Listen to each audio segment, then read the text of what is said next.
नमस्कार, आप देख रहे हैं न्यूज़ स्टार यूपी और मैं हूं आपके साथ पीयूष तिवारी। हमारे साथ वर्तमान विधायक रमेश जायसवाल सर हैं, भाजपा से विधायक हैं। मिल्कीपुर चुनाव को लेकर के चर्चा करेंगे सर से। वहां पर समीकरण जो है, आज़ाद समाज पार्टी से चंद्रशेखर आज़ाद ने भी पासवान को उतार दिया है, अवधेश प्रसाद ने भी अपने प्रत्याशी को उतार दिया है और भाजपा ने भी पासवान को ही उतारा है। तो वहाँ पर क्या रहेगा अब की जो निर्णय आने वाला है, किस तरीके से भाजपा वहाँ पर फाइट करने वाली है? सर, क्या रहने वाला है? जिस तरीके से मिल्कीपुर चुनाव पर अभी बंद हुआ था चुनाव होना, और अब जो है मिल्कीपुर विधानसभा चुनाव जो है, उपचुनाव जो है दिल्ली विधानसभा चुनाव के साथ ही हो रहा है, तो क्या लगता है भाजपा वहाँ पर किस तरह फाइट कर? सबसे पहले तो न्यूज़ चैनल के माध्यम से मैं सारे के सारे अपने श्रोताओं को, व्यूअर्स को नववर्ष की बहुत बहुत शुभकामनाएं बधाई देता हूं। मैं रमेश जायसवाल हूं। मैं विधायक हूं काशी प्रांत के मुगलसराय विधानसभा से, और मैं संगठन के दृष्टिकोण से काशी प्रांत का प्रांतीय उपाध्यक्ष हूं। आपने देखा होगा कि अभी लास्ट टाइम जब चुनाव लोकसभा के हुए थे तो लोगों ने पीडीए करके लोगों को गुमराह किया, और राहुल गांधी जी ने 1 लाख रुपए, 15,000 रुपए, ये दुनिया भर की बातें करके लोगों को गुमराह किया और लोगों का वोट लेने में वो कामयाब रहे। परंतु अब उनके पीडीए के पूरे विषय की धज्जियाँ उड़ गई। सारे के सारे लोगों को इस बात की जानकारी हो गई कि सब लोग वोट की लालच में संविधान की बात करना, पीडीए की बात करना, लोगों को धन का लालच दे के आम गरीब जनमानस के भावनाओं को कैप्चर करना, ये सारी चीज़ें इन लोगों ने लोकसभा चुनाव में कर ली। अभी लास्ट टाइम में हमने देखा होगा, अभी कुछ महीने पहले अभी हम लोगों के उपचुनाव हुए पूरे प्रदेश के अंदर, और भारतीय जनता पार्टी की विचारधारा से वहाँ भारतीय जनता पार्टी जीती जहाँ समाजवादी पार्टी पहले चुनाव जीती थी। कुंदरकी के चुनाव हुए और चुनाव हुए, सारे के सारे चुनाव भारतीय जनता पार्टी जीती। और आज के परिवेश में जिस तरीके से लोगों ने चीज़ों को समझा, लोगों ने चीज़ों को जाना, ये महसूस किया कि देश के अंदर प्रधानमंत्री आदरणीय नरेंद्र मोदी जी के नेतृत्व में और उनके मार्गदर्शन में यशस्वी मुख्यमंत्री जी के ने जो उत्तर प्रदेश को एक सुशासन दिया, लोगों के अंदर विश्वास का जो भाव पैदा किया, इससे सारे के सारे प्रदेश की जनता माननीय मुख्यमंत्री जी के उस विचारों के साथ जुड़ गई है। अराजकता, गुंडागर्दी, अपराध, ये सारा का सारा समाप्त हो गया है। उत्तर प्रदेश एक उत्तम प्रदेश के रूप में दिखाई दे रहा है। मूल बात अगर की जाए तो ये कहा जाए कि जो हम लोगों ने $1 ट्रिलियन की बात कही है, उसमें सबसे ज़्यादा सहभागिता अगर कोई निभा सकता है तो उत्तर प्रदेश। इस नाते लगातार इंडस्ट्री और बहुत बड़े उद्योग जगत के लोग वो उत्तर प्रदेश में तेज़ी से आ रहे हैं।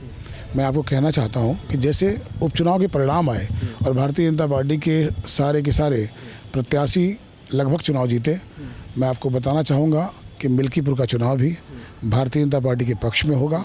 चाहे अवधेश जी अपने बेटे को लड़ा ले, चाहे समाजवादी पार्टी पूरी ताकत लगा ले, चाहे चंद्रशेखर आज़ाद कुछ भी कर लें, भारतीय जनता पार्टी के उस विचारधारा के साथ, अस्थायित्व की राजनीति के साथ जनता ने अपने आप को जोड़ लिया है।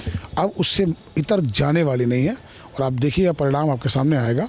और यहाँ तक कि जो राष्ट्रवादी मुसलमान हैं वो खुद भी ये चाहते हैं कि भारतीय जनता पार्टी के आने के बाद अपराध, दंगा फसाद, गुंडागर्दी कुछ भी नहीं हो रहा प्रदेश के अंदर। अमन चैन शांति से लोगों के परिवार के लोग अपने अपने काम पे जा रहे हैं और शाम को सुरक्षित अपने घर पे आ रहे हैं। क्या एक सवाल ये रहेगा सर, क्या जैसे कि लोकसभा चुनाव के दौरान अवधेश प्रसाद की जीत हुई थी, सांसद बने थे, ये कहा जा रहा था कि राम जो है भाजपा के नहीं हुए, अब सपा की तरफ रुख रहे हैं, अखिलेश यादव ने भी बयान दिया था। इस पर क्या कहेंगे? अब की मिल्कीपुर चुनाव में क्या राम भाजपा के साथ?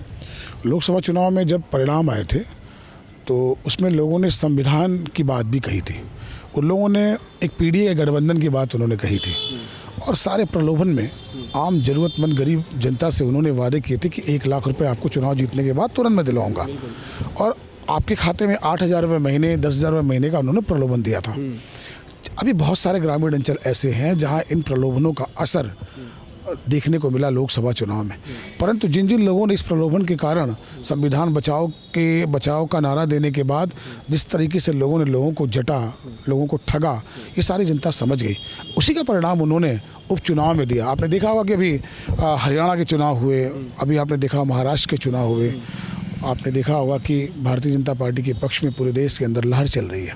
अभी आपने देखा आपके पास जो रिजल्ट आ रही है, रिजल्ट में भी ये दिख रहा है कि दिल्ली भी इस बार हम जीतने जा रहे हैं। ऐसे में यह इसका सिम्टम है कि पूरे देश की जनता ने यह बात समझ लिया कि हमें राष्ट्र के हित के साथ अपने मान सम्मान का ध्यान रखते हुए चलना चाहिए। उस समय लोगों ने मूल विषय संविधान के खतरे को लेकर बसपा के जो वोटर्स थे, जो चमार जाति के वोटर थे, जो बसपा के मूल वोटर थे, वो भी पीडीए के नाम पर और संविधान बचाने के नाम पर, बाबा साहब के बनाए गए संविधान के नाम पर लोगों को गुमराह करके वोट ले लिया था। लेकिन उपचुनाव में उसका परिणाम आपको स्पष्ट दिखा। इन लोगों ने पीडीए के बात को भी अन्य प्रांतों में भी उठाया था, परंतु वहाँ भी वो फेल रहे, चाहे वो हरियाणा रहा हो, चाहे वो महाराष्ट्र रहा हो, इससे पूर्व में मध्य प्रदेश भी रहा। सारा रिकॉर्ड मतों से जीते हम लोग। आज उसी का नतीजा है कि दिल्ली में भी सारे के सारे जितने एनालिस्ट हैं वो सब बता रहे हैं कि इस बार बीजेपी की सरकार बनने जा रही है। बिल्कुल है सर। आखिरी सवाल ये रहेगा कि अभी हाल ही में प्रेस कॉन्फ्रेंस के दौरान अखिलेश यादव ने ये बोला है कि जिस तरीके से वहाँ एक पत्रकार ने वहाँ पर सवाल किया कि वहाँ पर वोट नहीं पड़ने दिए, आपके द्वारा आरोप लगाया गया, तो मिल्कीपुर सीट पर क्या तैयारियाँ हैं समाजवादी पार्टी की? अगर वोट नहीं पड़ने दिया जा रहा है तो क्या? तो समाजवादी पार्टी के राष्ट्रीय अध्यक्ष अखिलेश यादव ने बोला है कि वहां पर हमने कार्यकर्ताओं से बोल दिया है कि वर्तमान में जो फैसला लेना हो वो ले लें। इस बयान को किस तरीके से देखते हैं? क्या लोगों को भड़काया जा रहा है? भारत विश्व का सबसे बड़ा लोकतांत्रिक देश है। इस देश के अंदर सभी को आज़ादी से मतदान का अधिकार मिला हुआ है और लगातार सरकारें, चाहे हमारी सरकार खुद भी इस बात के लोगों को प्रेरित करती है कि आपकी विचारधारा जो है उसके अनुकूल आप काम करें, परंतु लोकतंत्र की मजबूती के लिए अपने मत के अधिकार का प्रयोग निश्चित तौर पर करिए। इस पर हमारी सरकार भी खुद कहती है और हम सारे लोग भी कहते हैं। विषय हमें ये बताइए, आप जितने उपचुनाव हुए सारे के सारे भाजपा तो जीते नहीं।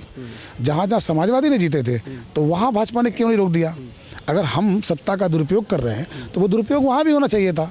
ये इन लोगों को एक रोने की आदत पड़ गई है। अगर इनके पक्ष में विषय अगर आ गया तो ये उसको अपने पराक्रम से जोड़ लेते हैं और जहाँ इनके पक्ष में नहीं आता है वहाँ ये दूसरे तरीके से जोड़ लेते हैं।